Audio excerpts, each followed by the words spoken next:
Bah dis donc, comment ça se fait qu'on a 33 000% APR sur une pool de stablecoin avec d'énormes guillemets?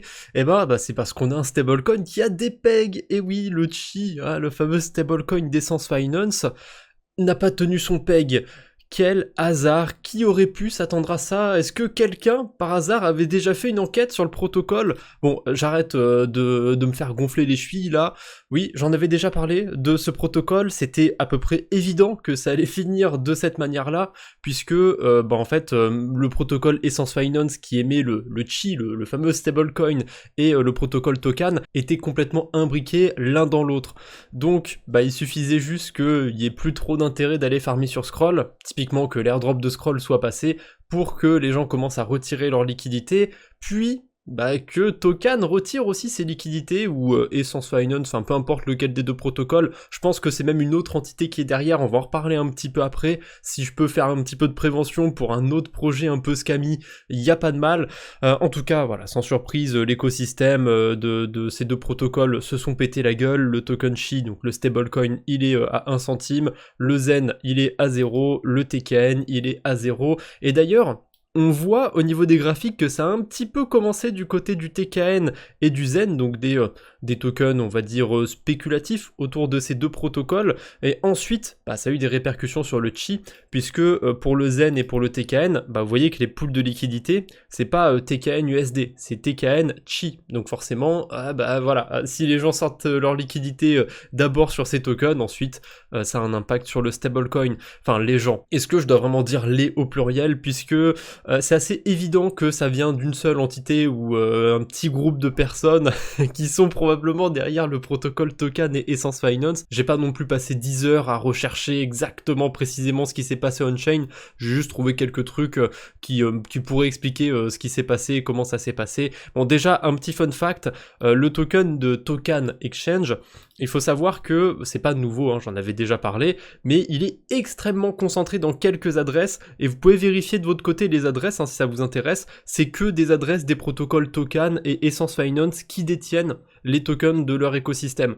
Donc c'était à peu près sûr hein, que ça allait se péter la gueule, c'était trop concentré, ils avaient 90% de leur écosystème entre les mains, le reste c'était quelques humbles farmers qui venaient récupérer du yield. J'espère en tout cas que vous avez pu sortir de ce protocole au moins avant l'airdrop de Scroll. Ce qui est assez vicieux, c'est qu'ils ont attendu quelques jours après l'airdrop de Scroll pour faire comme si, non vous inquiétez pas, le protocole il va tenir, restez chez nous. Hein, il y a quand même quelque chose d'assez vicieux je trouve derrière ça, et d'ailleurs rétrospectivement c'est pas étonnant que Token n'ait pas compté pour le système à points de Scroll, vu que, bah voilà, en quelques analyses on-chain, on voyait très vite que ça faisait très Ponzi, le protocole Token.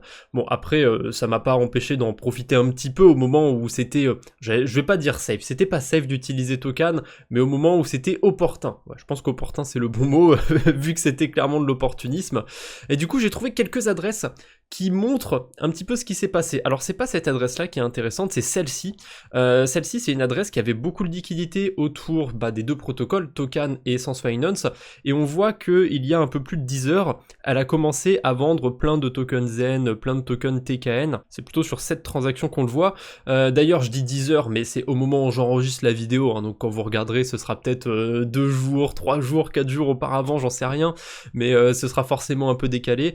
En tout cas, voilà, elle a sorti beaucoup de liquidités, elle a utilisé Odos d'ailleurs, cette adresse, pour échanger ses tokens, et vous voyez que sur Odos, on peut échanger plusieurs tokens en même temps, je vous en parle de temps en temps d'Odos. Voilà, hein, c'est mine de rien, on fait les choses proprement, même si on arnaque les gens, on le fait en utilisant les bons outils, hein, c'est bien, c'est cool. Et dans la foulée, en plus de cette adresse, j'ai trouvé 2 adresses qui ont fait des trucs un petit peu suspects. Généralement, quand on est exposé à un stablecoin qui est en train de se péter la gueule, on va pas s'amuser à en vendre 50 000 toutes les minutes. On va plutôt tout vendre d'un seul coup. Là c'est bizarre, j'ai trouvé 2 adresses qui ont vendu des Chi, donc le fameux stablecoin de Essence Finance, par paquet de 50 000, c'est vraiment très suspect. personne ne ferait ça naturellement, je peux vous le garantir. Donc soit c'était un smart contract, soit j'en sais rien. Je pense que c'était clairement un smart contract qui a dû exécuter ça parce que c'est juste pas naturel en fait comme manière de faire. Peut-être que le smart contract il pouvait pas se permettre de faire des swaps plus élevés que 50 000. Justement, je pense que c'était pour pouvoir sortir du protocole sans trop éveiller les soupçons. Je pense que c'était vraiment prévu de base ce mécanisme.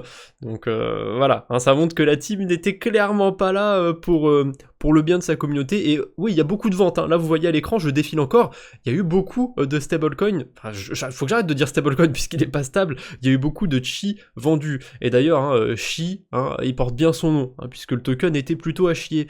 On voit d'ailleurs que les liquidités ont été sorties il y a à peu près 8 heures, au moment où j'enregistre, donc ça montre bien que c'est d'abord cette adresse qui a enclenché un petit peu le mécanisme, puisque sur celle-ci, les transactions datent d'il y a 10 heures. Après, j'ai pas été voir en détail la deuxième adresse que j'ai trouvée, qui a vendu plein de tokens chi aussi. Si je remonte un petit peu, ah bah là, elle vendait même carrément par 100 000 au début. Faudrait que j'aille voir vite fait, j'ai vu qu'il y avait une transaction avec 1 million d'USDC qui ont été envoyés sur une autre adresse.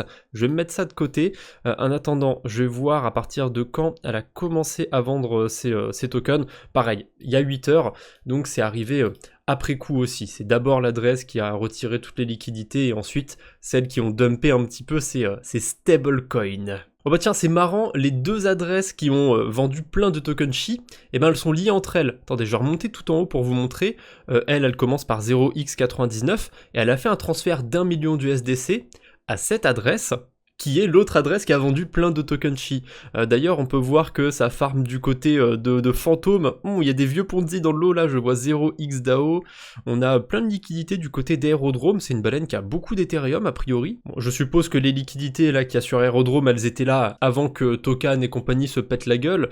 Hein, mais d'où vient cet argent? Est-ce que ça venait pas d'un autre Ponzi? Peut-être, c'est pas impossible. Il faut qu'on parle vite fait de Tokan. Sur Tokan, depuis quelques semaines, voire peut-être même quelques mois déjà, il y a des tokens d'un certain écosystème qui commencent à apparaître. Qui ont commencé à apparaître plutôt, c'est plus correct de le dire au passé. Et je vois notamment le token MOR, donc c'est un stablecoin aussi, hein, qui porte mal son nom puisqu'il est pas très stable en ce moment. On a d'autres tokens là, le Wrapped UKRE, je crois que c'est des bons du trésor ou je sais pas quoi au Royaume-Uni. Et ces tokens, ils viennent pas de nulle part, ils viennent d'un projet qui s'appelle Ri.al, Real, hein, attention, on est sur les Real World Assets. Vous voyez la liste des protocoles qui sont liés à Real, il y en a deux qui sont maudits. On a Pearl et Tangible. Tangible, c'est ceux qui sont derrière l'USDR. Pearl, c'est le DEX qui permettait d'échanger de l'USDR, de faire du farming dessus. Et ça, c'est un sujet dont j'ai parlé il y a très longtemps sur la chaîne YouTube.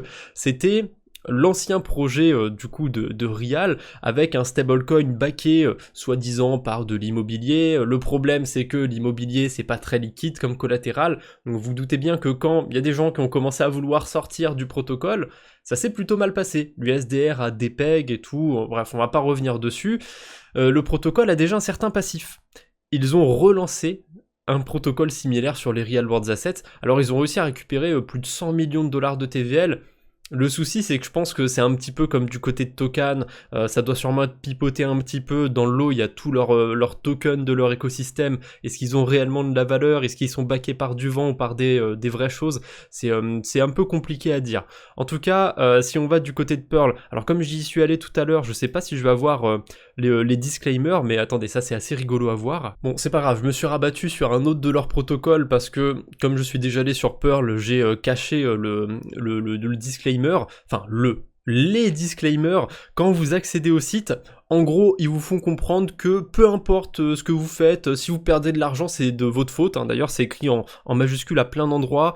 J'accepte le fait que Stack et tous les protocoles qui viennent autour peuvent me faire perdre entièrement mes fonds, et j'accepte que blablabla, et si, et ça. Regardez juste la liste des disclaimers, comment elle est longue. Il y en a combien? 1, 2, 3, 4, 5, 6, 7...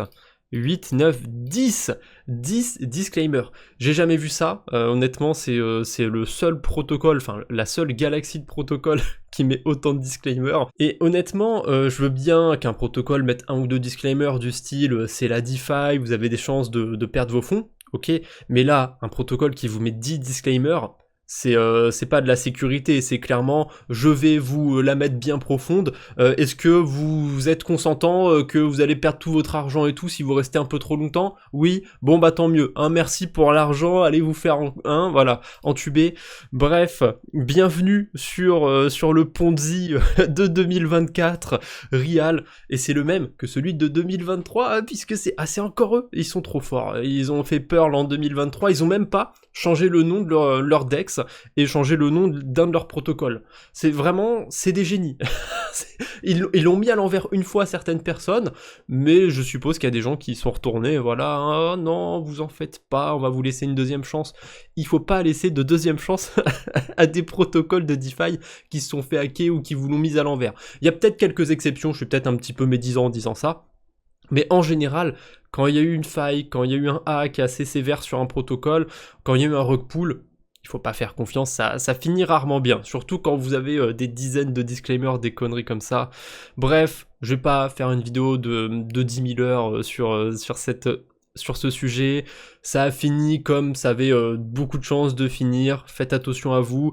J'ai regardé déjà s'il n'y avait pas des arbitrages à faire, parce qu'évidemment on a les tokens qui sont sur Scroll et qui sont sur Real. Le souci c'est que sur Scroll il n'y a aucune liquidité, et sur Real, par exemple sur la pool avec le MOR et l'USDC, il n'y a aucune liquidité en USDC. Et le problème c'est que Real, c'est une blockchain qui n'est pas supportée par DexScreener et la plupart des outils que j'utilise pour faire des analyses on-chain, donc ça va être très difficile d'essayer de savoir un petit peu ce qui s'est passé en détail sur cet écosystème, mais je suis persuadé que ceux qui sont derrière Pearl, Real et toute cette galaxie de protocoles, c'est les mêmes qui sont derrière Token. C'est des escrocs notoires et vont sûrement continuer à faire d'autres projets puisque les escrocs n'en ont jamais assez. J'espère qu'un jour ils se feront choper, ils se feront mettre en prison pendant très longtemps, avec leurs petits copains SBF, même s'ils se connaissent pas probablement, mais voilà, c'est là qu'ils méritent d'être et qu'ils aillent crever en enfer. Je pense que c'est le bon mot pour conclure cette vidéo. Petite coupure, j'ai oublié un détail hyper important pendant que j'enregistrais la vidéo.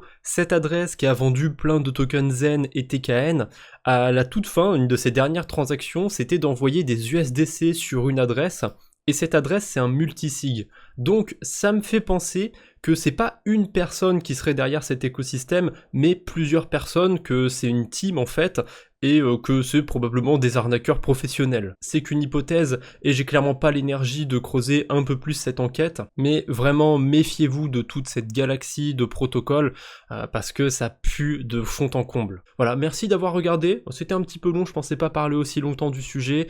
On se retrouve bientôt j'espère, normalement la prochaine vidéo ce sera un quadbo sur la DeFi, donc voilà, on aura des vraies choses intéressantes à faire, on n'aura pas des 30 000% APR sur des stablecoins, ça va être un petit peu difficile à trouver sur des protocoles légitimes, vous m'en voudrez pas, mais je vous réserve quand même quelques trucs sympathiques. Allez, je ne vous embête pas plus pour aujourd'hui, on se retrouve bientôt j'espère, d'ici là portez-vous bien, ouais vraiment c'est le mot du jour, allez, salut tout le monde.